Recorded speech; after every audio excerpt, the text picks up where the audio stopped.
Hello, dear viewers, and welcome back to our channel, your trusted source for insightful deep dives into the world of royalty. Today, we delve into a topic that has once again captured the attention of royal watchers and the public alike, reigniting a familiar conversation surrounding the health of His Majesty King Charles III. Before we unravel the latest developments and provide some much-needed context, do remember to show your support by liking this video, subscribing to our channel if you haven't already, and hitting that notification bell so you never miss an update from the heart of the monarchy. Your engagement truly helps us continue bringing you these detailed reports. Our focus today centers on King Charles III and the renewed concern over the appearance of his hands and fingers, a topic that has surfaced with particular intensity following a recent high-profile engagement. Just days ago, the world watched as the 76-year-old monarch graciously hosted the former President of the United States, Donald Trump, and the former First Lady, Melania Trump, at the historic Windsor Castle.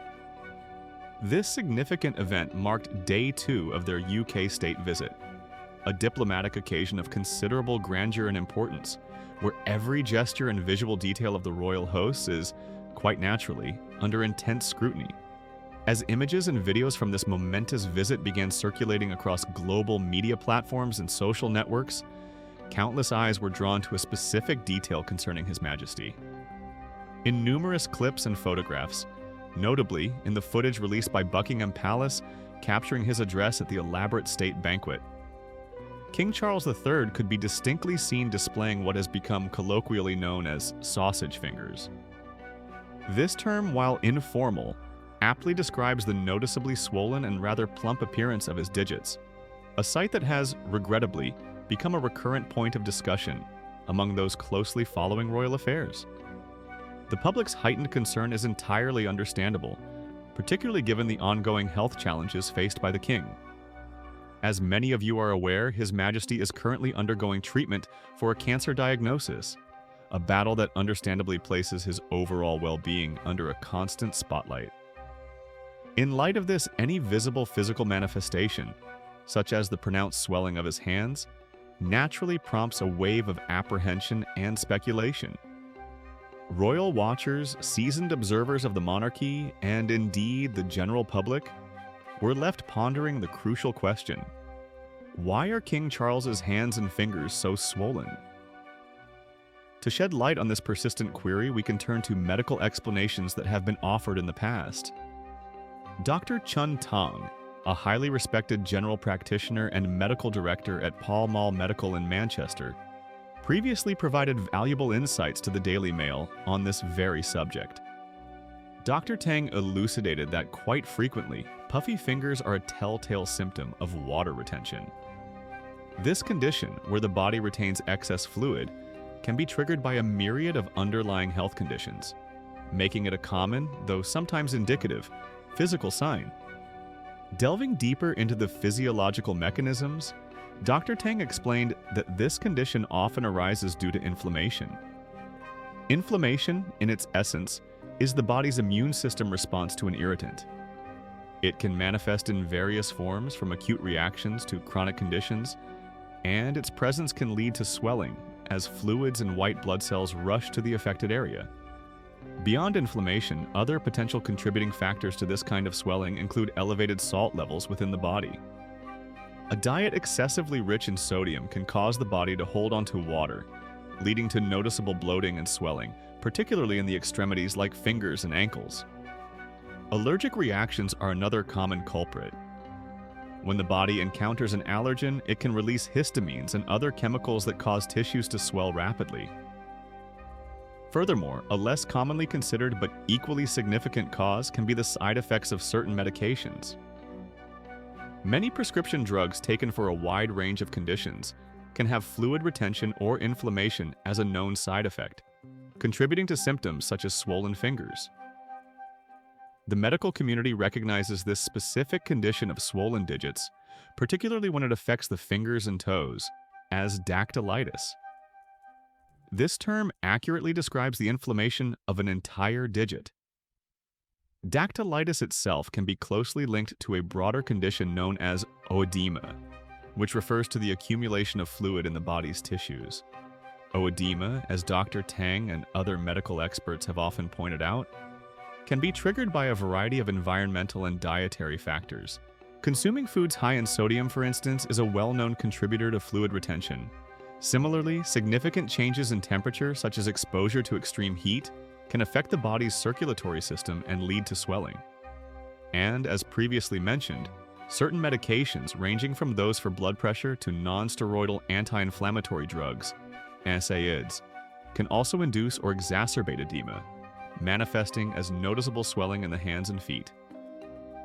It is important to emphasize that this is certainly not the first instance where royal enthusiasts and members of the public have speculated about the king's sausage fingers.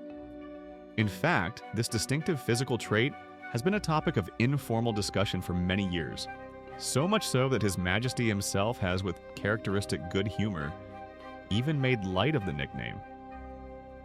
This long-standing awareness of his hands adds a layer of continuity to the current public discourse, demonstrating that this isn't a sudden new phenomenon, but rather a long-term characteristic that has periodically drawn attention. A particularly charming and revealing anecdote comes from the BBC documentary titled Charles III, The Coronation Year, which offered a rare glimpse into the preparations for his historic ascension to the throne. In one memorable scene, Prince William, the Prince of Wales, was assisting his father with the intricate fastenings of his ceremonial robe. With a playful spirit and a touch of filial teasing, Prince William remarked, "On the day, that's not going to go in," clearly alluding to the snugness of the robe around his father's swollen fingers. King Charles, far from being offended, responded with a hearty laugh, demonstrating his self-awareness and good-natured acceptance of the observation. He quipped back, "No, you haven't got sausage fingers like mine." A moment that beautifully encapsulated their familial bond and the king's ability to find humor even in personal physical traits. Perhaps most fascinating of all, the observation of King Charles's hands dates back to his very birth. It was none other than his beloved mother, the late Queen Elizabeth II, who, with a mother's keen eye and affectionate detail, noted her newborn son's hands. In a letter she famously wrote describing her infant's tiny digits, "They are rather large but with fine long fingers. It will be interesting to see what they become."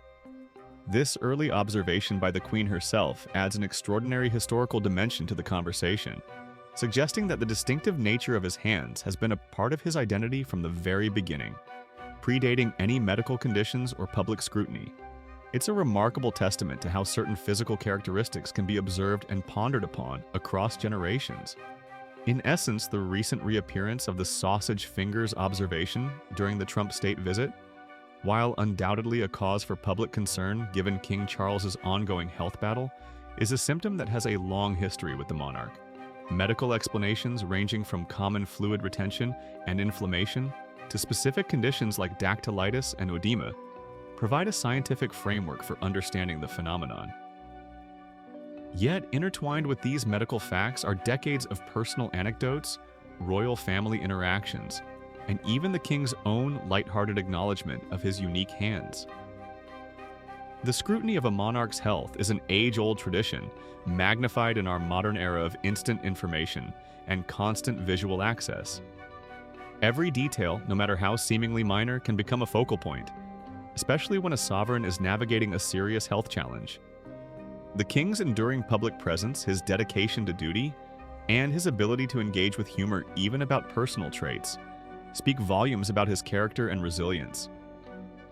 This event certainly gives us much to reflect upon regarding the intersection of personal health, public perception, and the enduring weight of the crown. It's a reminder that even monarchs, with all their pomp and circumstance, are human beings subject to the same physical realities as anyone else, albeit under an infinitely more powerful microscope.